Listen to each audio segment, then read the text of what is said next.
Okay, in the previous class we have studied what is the relation between the electric activity of heart and the wave shape of ECG signal.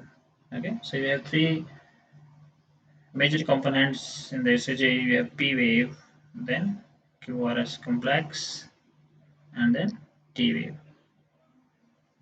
So you get P wave due to arterial depolarization, QRS complex due to ventricle depolarization, and T wave due to arterial repolarization.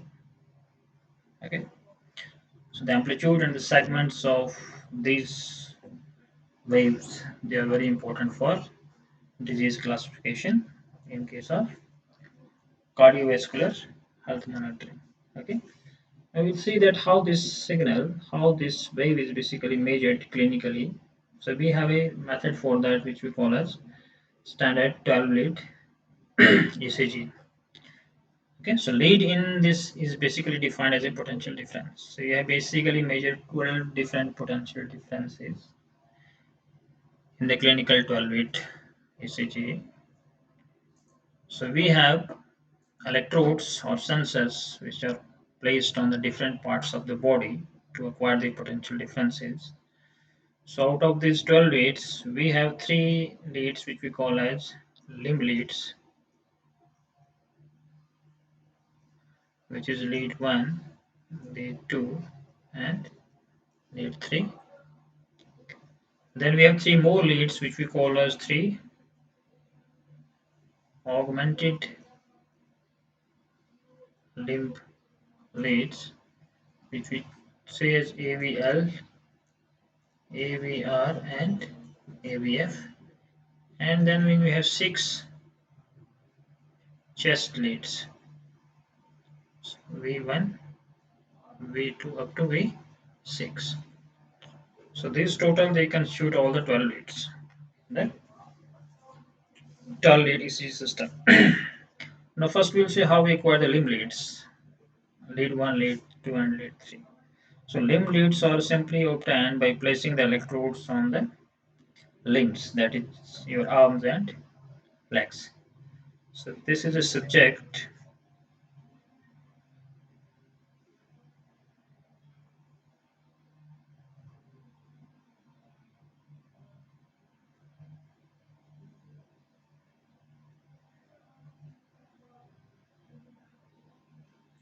So you place one electrode on the left arm,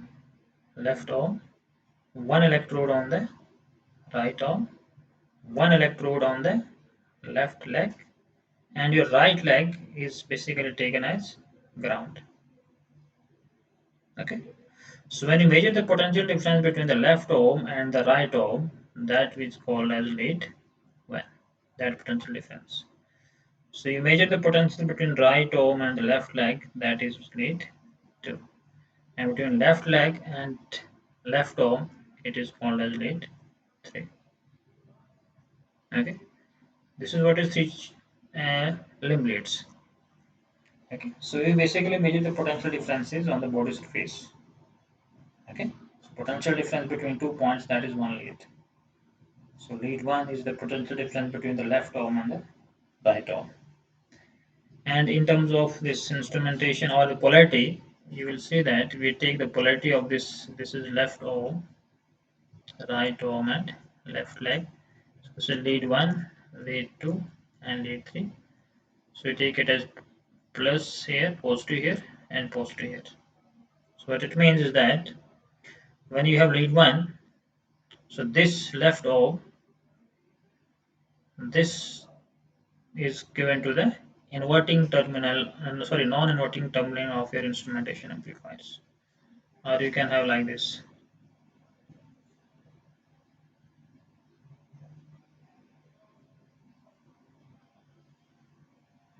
This is my left arm. It is given as input to a positive plus terminal of this amplifier, and this right arm, this is given to the negative terminal. So this is your lead 1. Okay, so you are not using left leg in this case. Of course, right leg is your ground point. Similarly, when you have lead 2, so in the lead 2,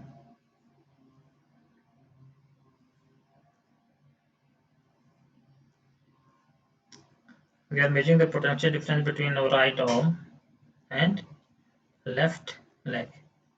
So this is positive. It means now this is given as input to the non-inverting terminal, and this as input to the inverting terminal. This is lead 2. And similarly, the lead 3. Left leg will be connected to the positive terminal, and your left arm will be connected to the negative terminal of your this amplifier.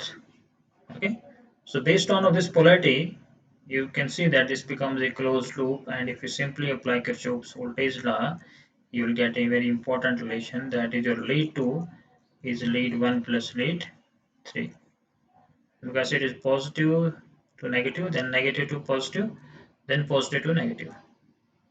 Okay, so lead 3 and lead 1, they have the same polarities. Lead 2 has the opposite polarity. So if you apply simply KVL in this loop, you will get lead 2 as lead 1 plus lead 3. So you can say that only two leads are important. The rest one lead can be computed from the other two leads. Okay. This is how we get the three limb leads. So we simply place three electrodes on the three limbs, left arm, right arm, and left leg, and we measure the potential difference across these 2 points. So that constitutes one lead. Apart from these, we have three more leads, which we call as augmented limb leads, AV leads.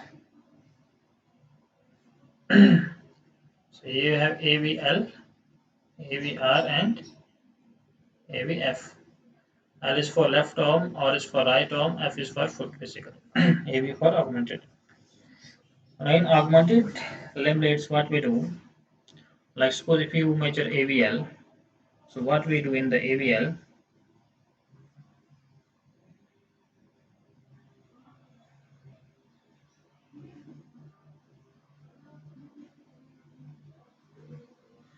in the AVL we measure the potential of left arm, between the left arm and a reference point now that is basically constituted by using the other two limbs. Okay, when we have measured lead 1, it was simply between the left arm and the right arm, the potential difference between these two electrodes. Okay, and left leg was not used. Now when you have generated AVL lead, it is between left arm and another reference point which is generated by using both the remaining leads, that is the right arm and left leg. So we use a resistor network here, R and R, and this is given to positive and negative. This is your AVR. This is how we get the augmented limb lead. Similarly, if you have AVR, now AVR is basically between the right arm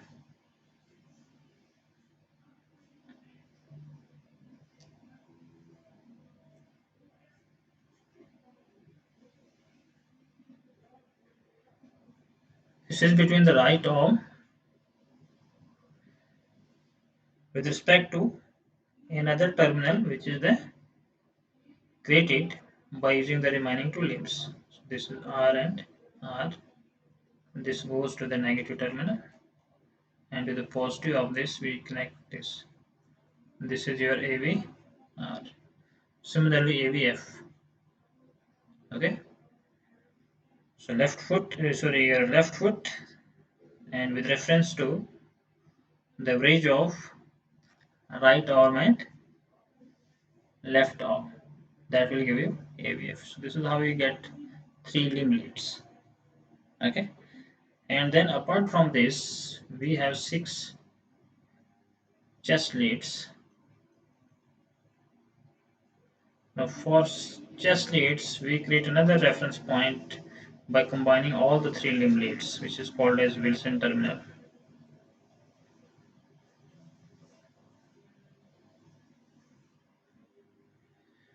So this is my left leg, left arm, and right arm. So we create a common terminal by using all these 3 limbs. This is a common reference point for all the chest leads. Okay, and you place 6 now electrodes on different positions on the chest. So the potential difference between one electrode with respect to this reference terminal, Wilson terminal, that will give you one lead V1. So similarly between V another electrode and this terminal, that will give you lead 2. So you have lead 1, lead 2 up to lead 6. So these are 6 chest leads. Okay. So this is how we acquire clinical 12 lead ECG signal. Now in this case again you will see that some leads they can be computed from other leads, like see in the lead 1, lead 1, 2, and this is lead 3 plus plus plus. So you have lead 2 is equal to lead 1 plus lead 3. Similarly your AVL, AVR and AVF, they can be computed from lead 1, 2 and 3. Okay, it's very simple. So let us suppose you compute AVL. So for AVL we have this structure. This is left arm, this is the right arm, left leg. This potential difference is 1, lead 1. This is lead 2, this is lead 3. And how we computed this AVL? We have created a reference point by using left leg and right arm. So this is my AVL. Okay. So if we simply apply Kirchhoff's voltage law in this loop, let us suppose I is the current flowing in this. So what you will get? You will simply get this is minus, this is plus. Okay, so minus 2 plus, if you take it as positive, the current is flowing like this. It goes from positive to negative, and positive to negative here also. Okay, so if I take it as positive 2, it will be 2 minus I into R, minus I into R is equal to 0. Or you can say IR is equal to lead 2 upon 2. Similarly, if you apply Kirchhoff's voltage law in the second loop, you will get I into R minus 3 minus AVL is equal to 0. So from this you will get AVL is equal to I into R minus lead 3, or that is lead 2 by 2 minus lead 3. So we get AVL is equal to lead 2 minus 2 into lead 3 by 2. And lead 2 can be taken as 1 plus lead 3. So you will get it as 1 minus lead 3 upon 2. It means your lead AVL is also known redundant, and this can be computed from 1 and 3. So most of these modern ECG machines, they just compute lead 1 and lead 3, and then lead 2, AVL, AVR, AVF all can be computed from this. And of course you have to compute 6 chest leads separately. Okay, so I will show you an example of a practical clinical ECG.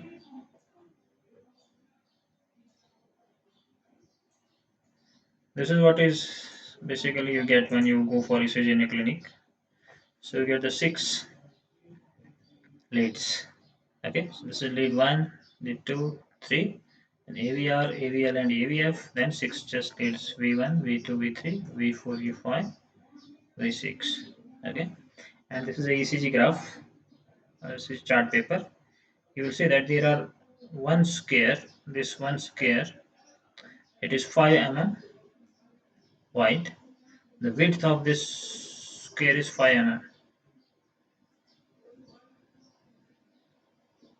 And within this one square you have 5 more small squares that are not visible here, but there are 5 more squares. So each small square is 1 mm wide. Okay, and when this ECG is basically graph is printed, it is printed at a speed of 25 mm per second. Okay, So if you see from this is one ECG, one heartbeat, then you get another heartbeat here, then another heartbeat, and so on. Okay. So what is the heart rate in this case? Number of beats per minute. That you can simply find by finding the distance between these two peaks. The R peak of this and the R peak of this. What is the distance between them?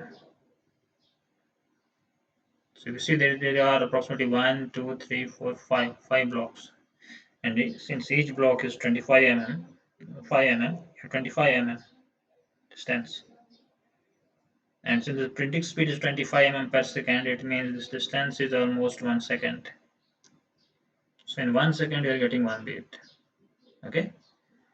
So on the average, you can say that your heart rate is around 60 beats per minute. Okay. But see, it is not necessary that the distance between these two peaks it will remain constant.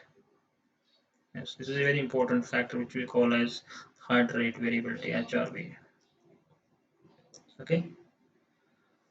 If the distance between these two peaks is 1 second, it will not be 1 second here, it will not be 1 second here, not 1 second here. It will vary. Okay. So the more is the variability in this heart rate. This is what is instantaneous heart rate. The more is the variability in the heart rate, the more healthy is your heart. Okay. So heart rate variability itself is a very wide topic, which can be used for cardiac diagnosis and prognosis. So there are many parameters in the time domain and the frequency domain. How you can see. So heart rate variability is basically defined from the ECG by computing this RR interval. Okay. So you define the difference between these two R peaks, time interval, then between these R peaks. So this RR interval series is basically gives you generates heart rate variability. Okay. So your heart must have high, you can say heart. They say in children the heart rate variability is more. So as you become older and older, their heart rate variability somehow decreases. Okay. So healthy heart will have more higher HRV, higher heart rate variability. Okay. So this is how we acquire this clinical ECG signals. And we use different bandwidths for ECG signal. Normally for clinical ECG signal we use 0.05 to 100 Hz only. Okay, this is called as the clinical bandwidth. For monitoring, we may use only up to 50 Hz. Okay, and for high resolution ECG, you can go up to even 500 Hz bandwidth. Okay, and the recommended sampling rate for ECG is 500 Hz. Okay. So next we will see that what now we will look into this signal processing perspective of view, and we will see that which are the various sources which can degrade the quality of this ECG and how you can devise a method to eliminate those artifacts or interferences from its biomedical signals.